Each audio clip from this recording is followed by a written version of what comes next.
I'm going to head to the psoas muscle. The psoas and the iliopsoas are part of the muscles and the ligaments that hold pelvis to the spine. They don't actually have a bone or a joint holding them together. It's just a whole lot of deep muscles and ligaments in there. This is also where the kidneys are. So, you know, like if you don't have a short enough saddle, because she has a short back, you have to have a short saddle, because if you have too long, that'll be sitting on the kidneys, and that's really uncomfortable for them. So, I am going to do the psoas, and the psoas muscle is actually too deep. I don't actually touch it, but when I release it, or when I do this specific movement here, I can release it, and I can also release the low back and the rest of her back. How are you?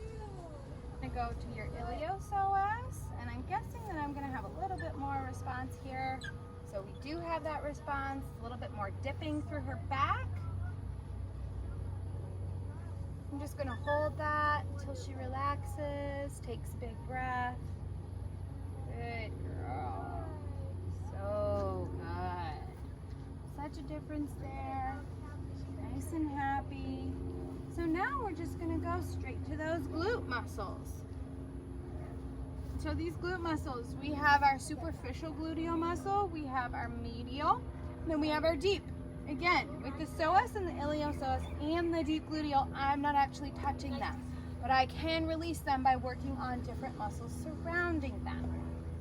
So I'm just going to start working up here to see if we have any changes in her back, and a lot of times we'll have some tension here in the butt. Hi, where are you going? Where are you going? You want me to get in this deeper gluteal muscle? It's that superficial, medial, and deep. And I'm just gonna sit here and we'll just see what we get. I'm looking for releases in the back. I'm looking for releases in her face, her yawning, any kind of anything. She's like, I'm going to do this because you are touching my butt and it's a little uncomfortable, right? Yeah, that's it. So licking and chewing is a good release too. I'm feeling some tension in her tail back here. But I don't know if you can see this in the video, but she is moving back and forth, and I'm not actually asking her to do that. So that's a good sign of relaxation. Hi, pretty woman. Get your girl. Yeah, so she is actually releasing her tail for me, and I'm not asking her to lift her tail, but she is allowing me in there. So that's different than the evaluation where she was like, lady, I don't want you to touch my tail. So there's a difference there, which is awesome. Oh, and we got such a nice yawn. That's good. Spot. Find a spot where she dips a little and just put that pressure on. She can move, she can do that. She will relax pretty soon. Fanny, hey, hey, good girl. Nice yawns. Lots of releases. So this tension is not so much in the front end, it's in the hind end. And so if you don't have a release in that hind end, they don't move through their hind end as well. So then they don't move through their back, and then they're way harder in the front.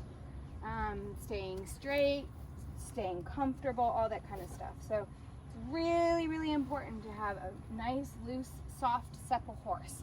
So that's my goal with this massage. Oh, and it's very good size. I don't know if you heard that. Good size, good yawns, real good releases. So all that, and she's moving back and forth real easily within my hands. So I love that sign of relaxation there. You're a good girl. So I'm gonna work on these inner thigh muscles. We have that bulge, and that's that gracilis muscle. Good girl. Oh. Okay, so she's stepping into me, which means she wants it deeper in this spot. That's a good girl. As a wrap-up, this is Mel Hitchcock with Mel's Equestrian Services. I love to help you and your horse succeed through equine massage, professional body clipping and dressage training. You can find me on my website at melsequestrianservices.com, as well as Facebook, Instagram, and YouTube at Mel's Equestrian Services. I hope you take a look and have a wonderful day.